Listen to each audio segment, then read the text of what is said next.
All right, so there you go, ladies and gentlemen. Let's bring in our first guest. I'm so excited. The last time I saw her, I think, was at the Makeup Awards or something. My cousin, you were at the Makeup Awards or something. My cousin has a special effects company, obviously. All right, she's the host of a new game show, Person, Place, or Thing, which is on locally here in Vegas at 5 p.m. on KVCW. But you can look it up online. You got to see this game show. Highly entertaining because of her. You may also know her as Barbara Jean on Reba, Brenda Sparks on Young Sheldon. We met on CMT's The Singing Bee, but we became best friends when I did Warm Up on ABC's Bet on Your Baby. And since we are a show talking about gambling, we are going to talk about Bet on Your Baby. Here she is, the lovely Melissa Peterman, ladies and gentlemen. There she is. Oh, wow. I thank you for that great intro, Frank. How are you? That was only half the intro I could have done, ladies. I'm great. You look amazing. Thank you for being on the show. Everyone's very excited about you stopping by. So thank you. Is this the first theater major that you've had on a sports show? I think I'm going to say yes. Yep. Okay. It is. And now listen, you're Minnesota through and through. I talked about this earlier. The Vikings. I know you're a massive Vikings fan. How about the Monday night game? I mean, who knew they were going to do it? They did it. They won. I mean, the thing about Vikings fans is we expect the worst and hope for the best, right. but we're there, and it's very exciting. Now I know. So as soon as you started talking about the Vikings, you slipped back into the Minnesota accent. I heard it come out. I did, didn't I? Yeah, you did. Oh God, those Vikes. What are we going to do? You know what? You just got to go there. You got to show up. You got to be a fan. You got to be a fan all the time. When it's good, when it's bad, you're just a fan. Yeah. I love it. So listen, every time I get on an airplane, which is frequent, I think of you. Every time I get on a plane, I think of Melissa. It's because every time I sit down, Ryan, what's the first thing you're supposed to do when you buckle up? Are you supposed to buckle up, right? First thing? All right, Melissa, could you please do your joke about buckling up the seatbelt? Is it just me, or am I the only one that after a flight, I make my seatbelt really, really tiny? So the next person that sits there just says, I don't know who she is, but 26F was a real skinny bitch. It's my favorite joke. And I try to remember when I get off to make it super small, right? Because it's very satisfying because you just leave and you make it real small, because I know when I sit down and I see that it's so tiny, I'm upset and I'm angry. No, this didn't fit anybody. No human wore this. So I think they're doing it to me. So I just make it real small. I don't know. I think you might have to do the flip side. So that way you make people feel good about themselves. Yeah, you're good. Yeah. Oh, well, yeah. Yeah, see, he's woke. You got to remember, right. Melissa, he's 23 years old. See, this is what I got to put up with, this woke culture. No, go for the skinny bitch joke. Always go for the joke. All right. I see. I got it. No. I love it so much. Listen, Bet on Your Baby. We talk about gambling on this show. We worked on a show called Bet on Your Baby, and everyone's probably going, what the hell was Bet on Your Baby? Oh, it's exactly what the title was. People bet on their baby. It was such a fun show. It was on ABC. And that's where. So could you tell people who might have missed Bet on Your Baby? Because it was a great show. I enjoyed it. We had fun. It truly was. It was one of those shows. And Frank, I think we talked about it. It had legs. I wish it went on. Yeah. Basically, we took parents and we had toddlers. So the best age, because they have no editor. They'll say whatever they want. And we had parents, they would bet on and it wasn't the Hunger Games with children. It was very fun. It was fun stuff. Their kid would be playing in a room and the parent would, tell them not to, you're not supposed to, you can't touch this till I come back. And, and then they would bet, do you think the kid's going to touch this? Or do they know how to dial a rotary phone? Or can they carry this? It was all fun stuff for the kid. The kid didn't have an idea that they were, it was feel good. And then the parents would bet, I believe that he totally will be able to wait until I come back in the room before he devours that cookie, or I believe they can do this. And they won money for college. Yeah. So the parents were playing for a college fund. So it was really fun. And it was really, it was, nobody was thrown under the bus. We didn't try to make the parents or the kid. They wanted to have fun and get some money for college. It was a lot of fun. And the audience, the studio audience, you've never seen people get into a game show more. Oh, don't touch that cookie. Don't grab the cookie, kid. It was hysterical. It was so much fun. And that was a while ago, but we had a blast doing that. So you have a new game show right now, Person, Place, or Thing, which is going great. It started beginning of September or late August, whatever. Yep. And it's all over. My mom, she has a DVR. She knows how to do a season pass. She's very proud of that. So she has a season pass for the show.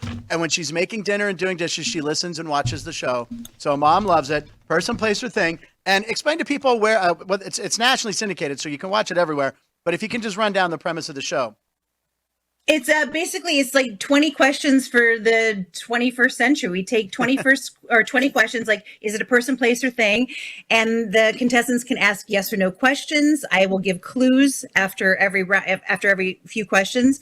And the first person to get who that person, place, or thing is, they win. We have a few rounds of that. And then we have a speed round where I just give clues about a person, place, or thing, and which is super fun. I love that one because, I mean, it's the comedy that just comes. Yeah. It's so great. And then the final round is they have to get a person, place, or thing in 60 seconds, and they can ask as many yes or no questions as they want. And they have 3 clues to use. It's sort of like, it's 20 questions, but you're not in the backseat of your mom's car and your sister isn't, going, this is my side, stay over there. It's been so much fun.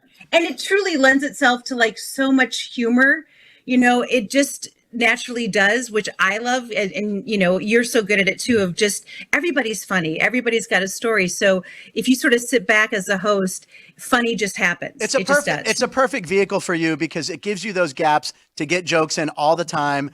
And the contestants are having fun, and you make it a party. It's a lot of fun. So you know what I thought, Melissa? I don't know how often you've played person, place, or thing, but I have a version specified to Melissa Peterman, ladies and gentlemen, that I thought we would play. And okay. I will tell you, if we're going to start with a person. It's a person. Is this person alive? Yes. Is this person female? Yes. Is this person an entertainer? Yes. Yes. Well, now you have to give me a clue. Oh, yeah, that's right. I'm supposed to give you a clue. It's fictional character. Oh, fictional. Yes. Oh, so is it fictional? Alive? Is this character? What was it? Well, so how could she be alive? How could she be alive? It's because she's alive. She's alive in our hearts. Because film lives forever. Yeah. Oh, it's film. It's film. Oh, so it's from a movie. Fictional movie. From a movie. Yeah. Okay, I'm going to take a guess. Is it Dorothy from The Wizard of Oz? No. Here's your third clue. You. It's hooker number 2 from the movie Fargo. Yes! Yes, it is, ladies and gentlemen. Yes, it is. Now, Melissa made her. She is alive and well. According to all of my sources, she is working as a locksmith now. She's off the streets. She's working as a locksmith. She's got 3 cats. She's dating again, recently divorced. She's wonderful, that hooker number 2. Now, we have to give a little backstory here. Melissa, from Minnesota, the movie Fargo was being filmed up there, correct? And how did you get? Can you tell the story of how you got the role? And it's one of the most famous lines in the movie. And it was Melissa. Yeah, the woman that was casting it, Jane Brody, she had taught at my college last semester of my senior year, an acting class, an intro or like an audition class maybe. And she remembered me, and she was in Minnesota casting for the movie. And I went in and I read for, did I read for hooker number 2 first? Or was it number 1? I don't remember. I mean, which one? I mean, what was the meteor role? I mean, everyone wants to be number 1, but your number 2, your number 2's got, they have a little more power, I think. Anyway, the audition was, do you remember this part of it? I asked Joel Cohen for change for the vending machine to get like. Are you serious? Because I didn't know it was a time where like the Coen brothers, they had done like The Unusual Suspects, like, and Raising Arizona, but you didn't really see them a lot. This was not social media, like where you could, like, you didn't see their faces a lot. And so they come in and I go, oh, do you guys have change for like $1? I want to get I think I wanted to get a Mountain Dew. By the way, a great beverage before an audition. Right. And we'll get you up, And I get in there and I see them, and he's sitting at the head table. I'm like, oh, and thanks for the change. I auditioned. I didn't hear anything. I come back to audition again, and as soon as they paired me with Larissa, who was hooker number 1, I knew we were like the right fit. And then we got the part. And go Bears! That was my line. Go Bears! It's like in the first 10 or 15 minutes of the movie. So, I mean, hooker number 2. I have a connection to that because my first movie was The Wishmaster, where I was pharmacy customer number 2. So, see how, and by the way, Cal Penn was in that movie and got his SAG card too. But here, I'm going to do my whole scene from The Wishmaster, pharmacy customer number 2. Here we go. Hold on. Hey, buddy, are you okay? Thank you, ladies and gentlemen. That was it right there. You felt like that. You felt you were inside a pharmacy right there, didn't you? Yeah, and I felt like I wasn't okay, like for a minute. Like I was like, I don't think I'm okay. I have one more. I have a place. I have a Melissa Peterman person, place, or thing. I have a place. Ooh, okay. Okay, it's a place. Is this place in the United States? Yes, it is. Is it a city?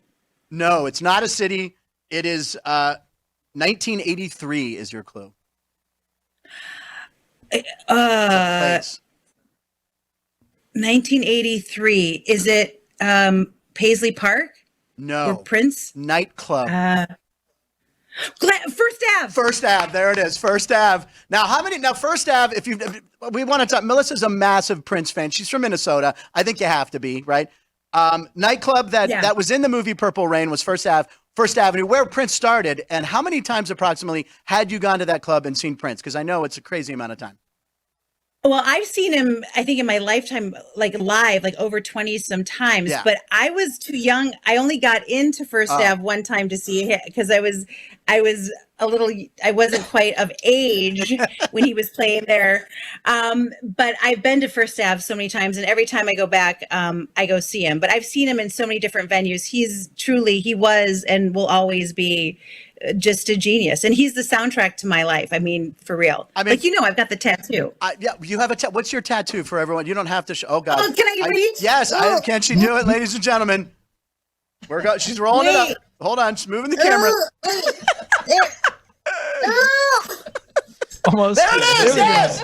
The artist formerly known as Prince on Melissa's ankle. Is that ankle or shin? I think it's like an ankle shin. It's in the halfway between. That was actually my thigh, so I apologize. I'm kidding. It was my ankle. Now I'm going to tell a quick Prince story. I saw Prince.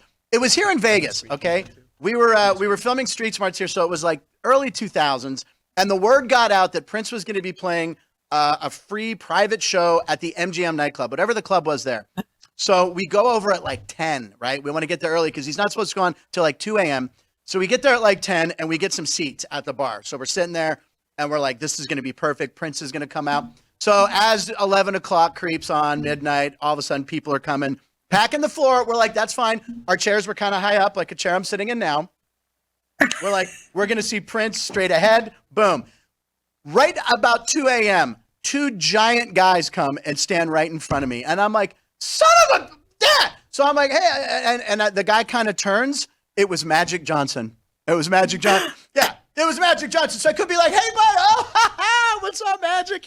So he kind of turned around and realized what he was doing. And he kind of gave us a little gap there because you don't need a big gap to see Prince. He was a tiny man, right? So Magic and his buddy, they kind of parted right there. And then I had a shot at Prince and saw him. Yeah, it was a tiny guy. He was right there. Prince was like that big. But that's the first time I saw him. And then I saw him 2 more times. He's amazing. I mean, next time you tell that story, though, will you just say that Magic Johnson lifted you up and put you on his shoulders during Purple Rain, and you guys just sang it together? And please just end it that way. Magic Johnson held me like this, like this, and just Purple Rain. He just held you and did that. Yeah, he's a small man, but it was still the sexiest man alive, truly, for real. And I'm like 6 feet tall. Like I knew I could put him in my purse, but I was like, he just exuded such confidence, and he could play anything. I just loved him. He was so good. And I saw him at the Staples Center. And then I saw him at the Staples Center, and I rode the escalator up with Reverend Jesse Jackson. Yeah, so it was me and Reverend Jesse Jackson, and then he put you on his shoulders. And then he put you on his shoulders. And then and you guys, and I was like, "Thanks, Rev. Thanks for the ride." And then I went, and then I saw him. He did a bunch of shows at the Forum in Los Angeles when he owed the. I saw him 6 times that time because he was like 21 nights. It was, and do you remember why he did those shows? He owed the IRS money. Is that why? I didn't know that. But you know what I loved about it though? He made sure that everyone could go. $25 tickets for everybody. Like everywhere. I love that. It was unbelievable. And my friend Christian, who's probably watching, he had never been to a concert. He was like 35 years old. He had never been to a concert. And for his birthday, was he Amish? He was. Yeah, and he wasn't allowed to dance. It was like Footloose. He couldn't dance, and he wasn't allowed to see concerts. He had never seen a concert. So I'm like, We got tickets for Prince, and they were $25. I'm pretty sure he owed the IRS a lot of money, so he booked 21 nights at the Forum and used all that money to pay that. I was like, leave me alone, right? So we went, and that's the first concert I ever saw was Prince. And I'm like, you realize from here it's all downhill. I don't care who you see. You're starting with Prince. It's like this. It's not gonna. Yeah. And it was tremendous. And I remember he was doing a medley, and he was just banging on the piano. He's like, y'all know how many hits I got? And they just did like a few. He was amazing. He was a electrifying performer, Prince. So Minnesota, I want to talk about Minnesota. I want to talk about the Vikings. Are you a Giant fan? Like when you were little, it was your family, all Vikings fans? Because we want to talk about, who do the Vikings have this weekend, by the way? They have Packers. And I'm married to Wisconsin. My husband's from Wisconsin. So Oh my God. So do you guys make bets on the game? Any sort of like just friendly wagers? I have to be totally honest. We're both pretty like low key, like we're fans, but we don't like, we're not going to not talk to each other at Thanksgiving if something bad happens, like, Right. But I have to say that my grandma Bev, who has since left us, who may be watching, but she made it to 100 years old. I believe she had Viking season tickets up until she was 94 years old. Like, so it was strong, in the family, and my grandfather loved it. I was that one who like, I love the game, but I just like going to like, yay and cheer. I don't get excited till we're getting close to like the Super Bowl. And then I get very excited. I was very excited.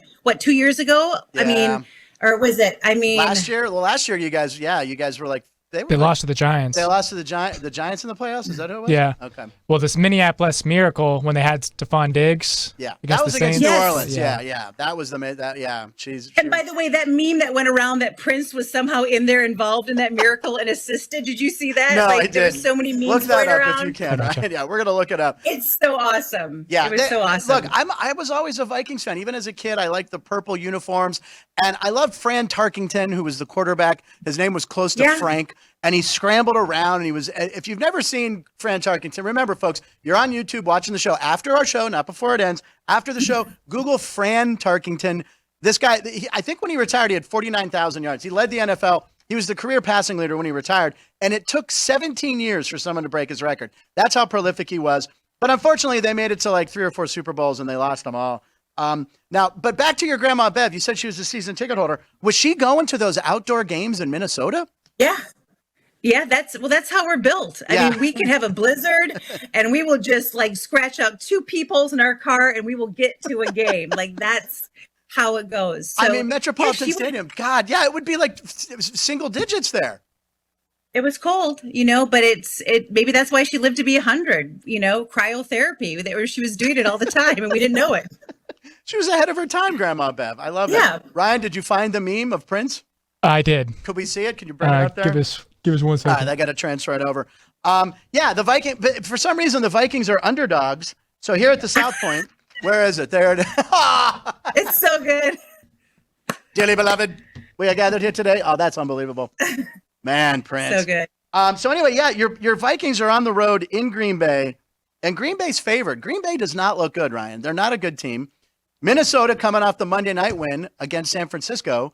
I guess they're the odds makers are saying maybe they're on a roll. Spot. Who knows? Maybe I think they're on a roll. I would take Minnesota. Ryan, what'd you say? I said a letdown spot. A letdown. It is a letdown because they had the big win against the Niners at home, but I would go with them. I would take them. Ice fishing. Did you ever ice fish up there? I didn't. Yeah, I did not. That doesn't seem. It didn't seem fun. No, cut a hole in the. Yeah, I wouldn't do that. I felt like I never did. So anyway, but you know what? I'm go going to put it out there, Frank. I have a friend of mine who lives in Denver, but has Vikings tickets, and he flies. I still have a house in St. Paul, a little place there. So if you ever want to go to Vikings home game, just let me know. I'll give you the lockbox code. You can go in there and see the game because it's fun to see it. They're great fans. That's the one thing I do love is and the skull thing. Skull. Yeah. Right. Yeah, it's a great atmosphere. I mean, the horn after first downs. It's pretty awesome. What do they do? Oh, yeah, the horn. Ooh, yeah, exactly. Yep. It's a fun game. They're fun. It is fun. And Melissa, so person, place, or thing, everyone can watch this everywhere across the United States. You're having fun. Yes, and follow at person place or thing TV on Instagram, and that'll give you some info about it. Follow me on Instagram, I can tell you. But yeah, just check it. It's somewhere. It's syndicated everywhere, so you got to find it. And what else? I've had a blast. Oh, and one more thing, I forgot. Ann, our producer, she's a big fan of The Voice. She wanted to know if you're watching Reba on The Voice. Yeah, I'm watching Reba on The Voice to the point where I keep texting her during the show, they've taped, now they'll go live after the holidays, I believe, or after Thanksgiving, they go back to the live. How it goes, right. Yes, I've seen her. We've talked about it. I'm obsessed. I think she's such a great fit, and it just brings she's the queen. I mean, they call her the queen, and she is the queen. She's loving it. She is loving it, and it's so much fun to watch. She seems like she's having a blast doing the show. You can tell that she's having fun. By the way, I just looked down. I remembered I had one more place for you. It was body of water, and purifying. So we all know that's Lake Minnetonka. Lake Minnetonka. That's in the movie Purple Rain, where he makes Apollonia get in the water, and he's like, "But that ain't Lake Minnetonka." I remember when I was a kid, that was a very plausible moment on the VCR for me as a young child of 15 years old. I'm sure. Seeing Apollonia get into Lake Minnetonka, but I think you're pure. You probably have bathed yourself in the Lake Minnetonka. Frank, I don't like to get into water. You know that about me. I don't get into water. No, Well, I've been in, there's 10,000 lakes in Minnesota. There I think is. I've been in 17 of them. So yeah, Lake Minnetonka, I've definitely been in. That's not bad. And I'm digging the bangs. I think you look great. The bangs, you look great. Thank you. It's look like normal. a curtain for your face. For some reason, I have the Louvalier blinds all the way up. This is the forehead that's turned into a 5-head, but I don't mind. I've missed you. Can I just say I have missed you? And I'm just going to give you a shout out because no one Please. even said me to do. You're one of the best in the business. You are so funny. Whether you're doing stand up or you're doing warm up, you make sure that everyone in the room is having a great time. And you're so quick and funny and smart. And I wish I knew more about sports because I come on here every day and talk about. No, you were great. We really appreciate you coming on. We want to tell everyone, watch Person, Place, or Thing. They have a great, unbelievable website you can go to. You can drop down menu and put in your state or your city, and it'll tell you when and where to watch it. I know my mom will be watching tonight whilst she makes dinner. So Melissa, thank you so much for being on the show. You are the best. I hope to see you in person soon. Continued success. Love you. See you soon. Thank you, Melissa. Bye. See you Thank soon. you, Melissa. Thanks for having me. Thank you. Oh, and Bye. we'll be right back after this. I guess I should have thrown. Did we have any live comments from Melissa? I forgot. We did. Oh, We wait, did. Melissa, are you still there? Wait, Yeah. real quick, live comment. Go Okay. for it. I screwed up. Our guy Jerry wanted to know. He was a big fan of Ned's Declassified. He wanted yes. to know if you had any fun stories from then. Oh my gosh. It was a long time ago. I just remember that I had a really good time and that the kids, that they were really funny actors. I didn't think of them as being young children. They were just really funny, good actors. So it was fun to do scenes with them. I had a great time. I love those. I love that show. It was great. And That's what I and remember. you were on Baby Daddy, I think, while we were doing one of the shows. You were doing Baby Daddy, which a lot of people love too. Yep. You've had a hell of a And a career. lot of people. Well, I mean, knock on something. I mean, I've worked, and that's a good thing. We're always happy when we're working. But it all started with the role Hooker number 2. Hooker number 2. And on that note, did you have anything else, Ryan? I mean, you should end right there, right? On Hooker number 2. Yeah. You were Yeah. good? Yeah, we're good with Hooker number 2. Ladies and gentlemen, Hooker number 2 and host of Person, Place, or Thing, the lovely Melissa Peterman. Thank you, Melissa. Thank you, Melissa. We will let you go now. Bye. We'll be right back after this with Matt and Everett. We'll be right back.